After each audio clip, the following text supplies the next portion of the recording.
5 seconds. Ladies and gentlemen, it gives me pleasure to welcome you on this auspicious occasion of the inauguration of the Hindi Arts College. From the very beginning, the sages and the wise men of India were themselves always engaged in the preservation of Indian culture and the unity of the country.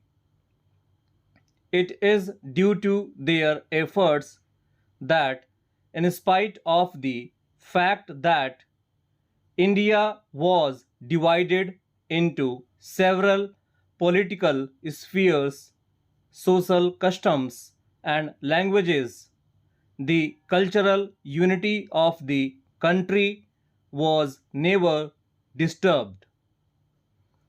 Our religious leaders, literary spokesmen, and eminent poets always diligently put stress on preserving this unity. In olden times, Sanskrit achieved a significant position, being the language spoken and understood by our religious guides and men of letters throughout India, and in a way helped in saving the religious and cultural unity of the country. It is a good sign that our country is even now striving constantly to keep up that unity.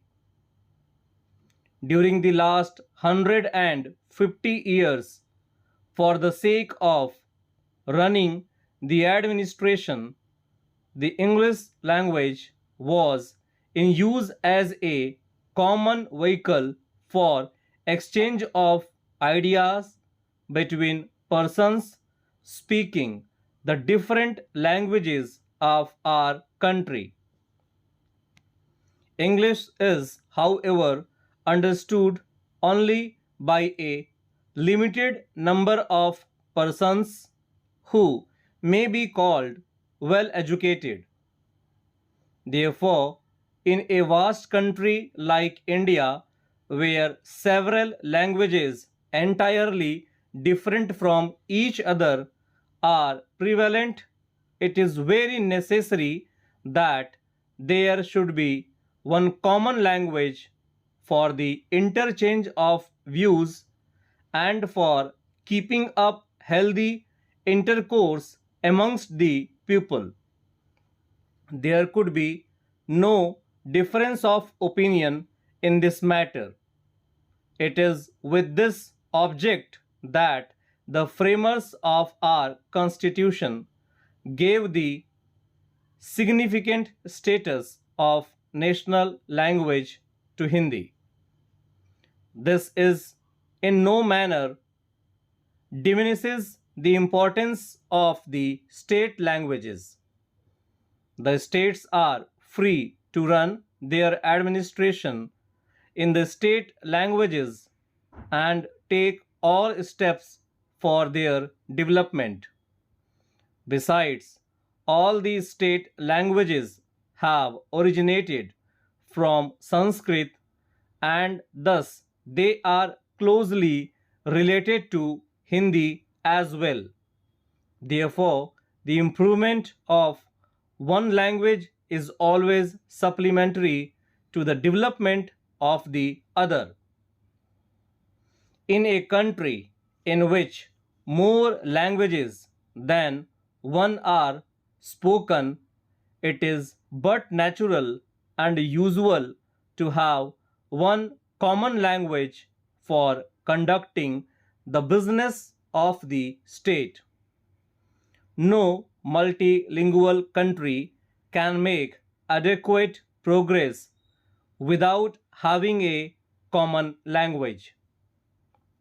Therefore, it is very necessary for India as well to have a common language, which is Hindi, and to make it strong and advanced, it should be adopted at the university level for imparting higher education to students.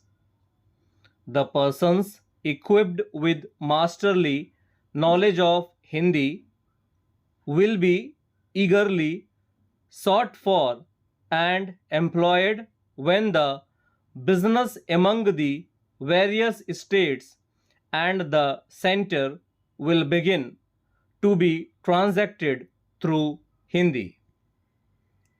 This mastery of language cannot be achieved unless higher education is given through the Hindi medium.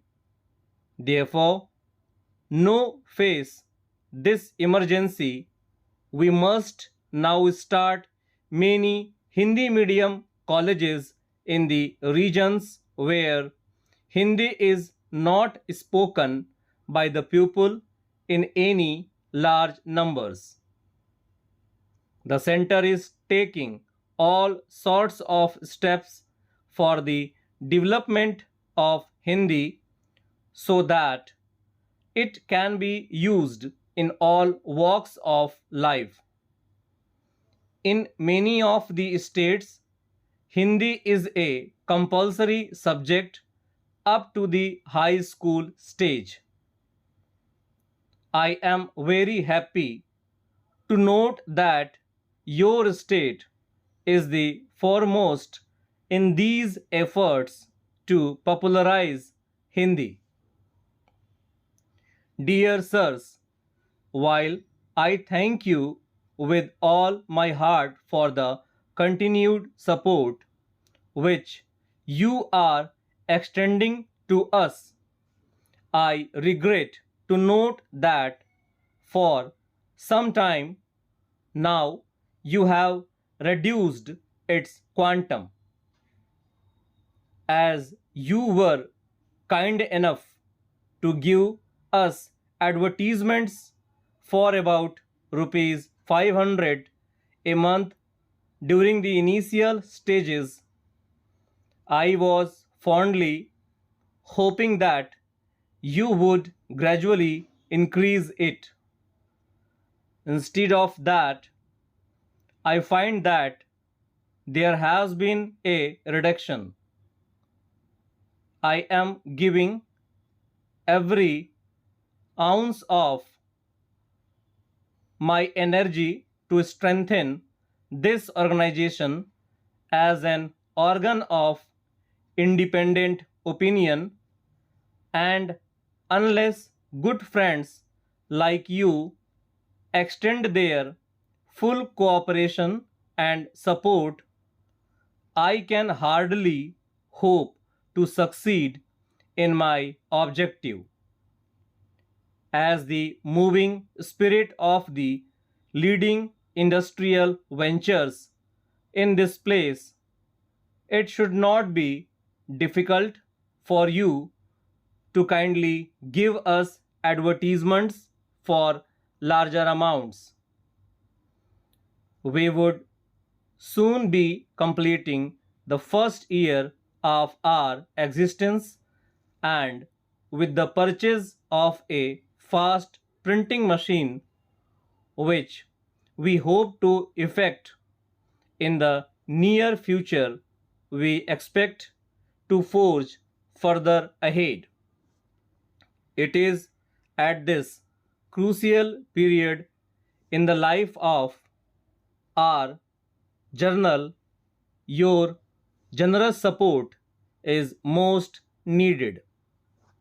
With your critical and imaginative approach to life and its problems, you would, I am sure, appreciate the spirit in which I am pleading not merely for the restoration of the cut in the quantum of your advertisements, but also for doubling it.